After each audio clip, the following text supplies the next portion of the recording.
Hello and welcome to The Wattle Nest for the Glory, a production series showcasing some of Australia's finest elite athletes who are sharing their stories with hope to inspire our nation and embrace the power of sport.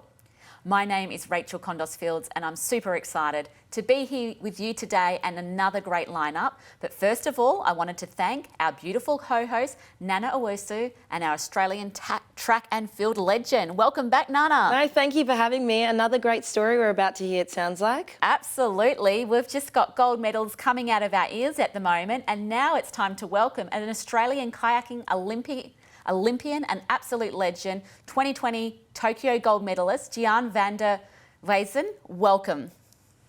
Awesome, guys. Thank you so much for having me. Looking forward to it. That's a bit of a mouthful, if I must say, but we are It's a tongue twister, and you know what? You're not the first person to struggle with it, and I'm sure you won't be the last. And I have to say, 10 minutes ago I was nailing it and completely stuffed that up, so forgive me, but we got there. It's all right. You're good. So first of all, congratulations on your gold medal, an incredible achievement.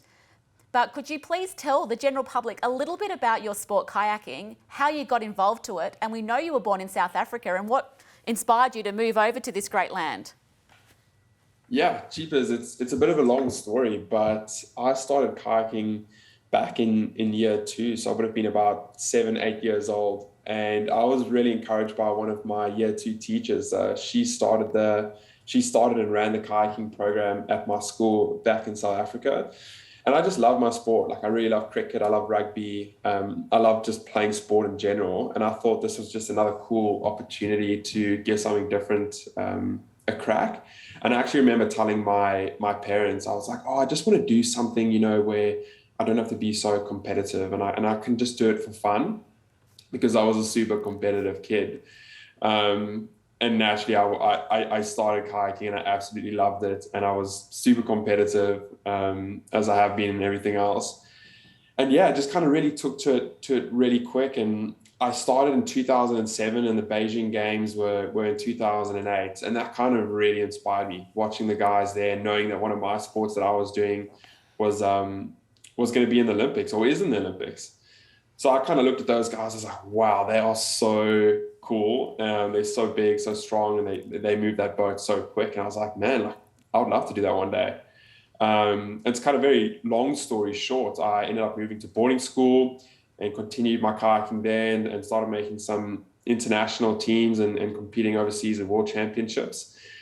And I knew once I was 18 that South Africa wasn't really going to provide me the facilities and the training and the support that I needed to get to an elite level to compete in the Olympics and compete for a medal as well. So I started looking like, hey, where could I go? And a lot of my heroes, a lot of the guys I looked up to were based on the Gold Coast in Australia. So guys like the K4 boys that won gold in 2012, Smithy, who ended up coaching me, Kenny Wallace, Murray Stewart, all of these guys I really looked up to. And I was like, what if I can maybe go and train there and compete for Australia? And yeah, I was really fortunate enough to connect with the team down there and the head coach, who's still my coach now, Jimmy Owens, and got involved with the program, and they fast-tracked my citizenship for me, so I could compete and qualify Australia for the Olympics. And yeah, next thing I found myself at an Olympic Games competing for Australia and lining up for Australia. And yeah, getting a pretty good result in the process. So just super stoked of kind of my journey and the support I've had along the way. So yeah, I loved it when I started, and I absolutely love it now. You can see the passion on your face when you're talking about your sport. Can you tell us about the moment when you realised you'd won the gold medal at the Olympics? I think it was a bit of a shock, to be honest, because we were just two really young Aussies that nobody really knew about. Like, we'd done pretty well in the junior and under 23 ranks, but we hadn't yet proved ourselves at a senior level. So we kind of went in there and nobody really knew like who we were. We were a brand new crew. We'd never raced overseas before as a pair. So yeah, when we kind of raced that heat and we broke the Olympic record and we beat the favorites, it was kind of like, wow, like we have a pretty cool opportunity here to put together a pretty special race. So when we crossed the line and we won, I think we were super surprised and shocked, as I think most people are.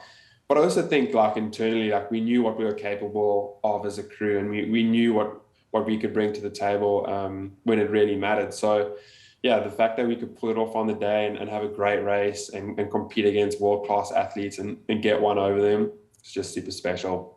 We've been watching the magical moment on repeat. We keep finding the footage on YouTube and watching it over and over. Do you do the same?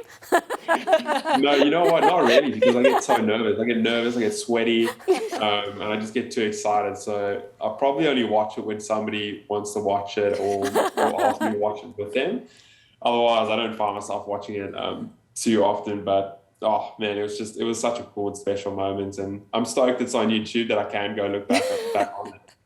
It's been an incredibly busy couple of years for you, because not only have you become an Australian citizen, won a gold medal, won an Order of Australian Medal, which we'll ask you about in a minute, but you've also a Bond University graduate. What did you study and how on earth do you manage life as an athlete and an academic?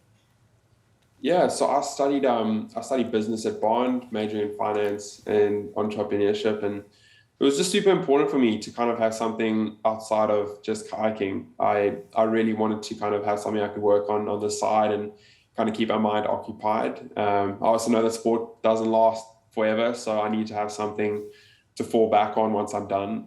And yeah, it's important for me to really have that balance. I've always kind of been busy in the sense that at school I was waking up before school and training after school and studying late at night. So yeah, for me now to have a degree and be working part-time, it's not too much of a hassle. I think it's pretty normal. I think it's healthy for me. I feel like I can manage it, and I have a great employer as well that supports me in that. And kayaking is not a sport where you're getting paid, huge money. So, to work on the side definitely helps in the financial sense as well. We absolutely appreciate and understand some of the financial barriers for elite athletes such as yourself to fulfil your dreams. So we know that it's not all smooth sailing. People see it on TV and think what a glamorous moment, but we certainly appreciate some of those barriers and obstacles leading up to that moment.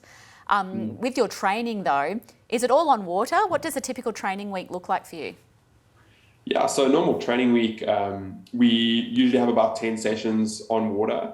3 gym sessions, and then around that we have our recovery as well. So around 2 physios or 2 massages a week, and then stretching and recovery and ice bath and all those kind of 1%ers that I like to call them. So yeah, it's a pretty big week. Usually training takes up around 30, sometimes in a really big week, 35 hours. So it takes a lot of time out the week, but you know what? Like it's such a special thing to be able to do and pursue an Olympic Games and to be able to train like that each week, because not everybody else has the opportunity to do that. So I find it really cool and inspiring. I've got cool teammates that make it really fun. So yeah, I really enjoy it.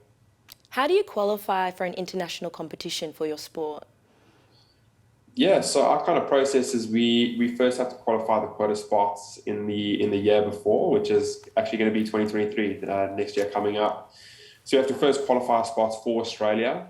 And once we've done that at the World Championships, in the actual Olympic year itself, doesn't matter if you qualified the spots for Australia the year before, you got to go retake your position back. So there'll be 6 spots available if we get all 6 spots, and you pretty much have to be top 6 within Australia to secure your spot on the Australian Olympic team, which is almost sometimes as hard as the games, if not harder, because there's a lot of pressure around it just to even get there, which I don't think a lot of people realize.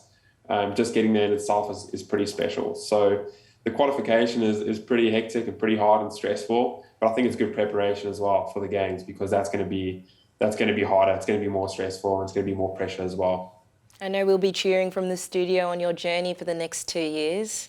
Thanks, guys. Absolutely. Is 2032 an option or a goal for you? I don't know. I know I want to go to 2028. That's kind of been my mark of where I think I'm really still motivated to continue training and continue pursuing an Olympic dream. 2032, it just sounds like such a dream with Brisbane and to end off there. But I kind of just want to see where life is at. I think I'll be 30 years old. A spring chicken, plenty of time.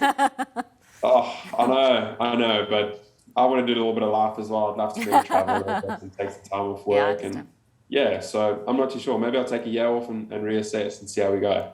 Good on you, good on you. And I know that you were very fortunate to get a 2022 Australia Day Honourable Award. Could you tell us a little bit about that? That's incredible. It's a really big honour, and I'm absolutely so proud and honoured that I'm receiving an OAM award.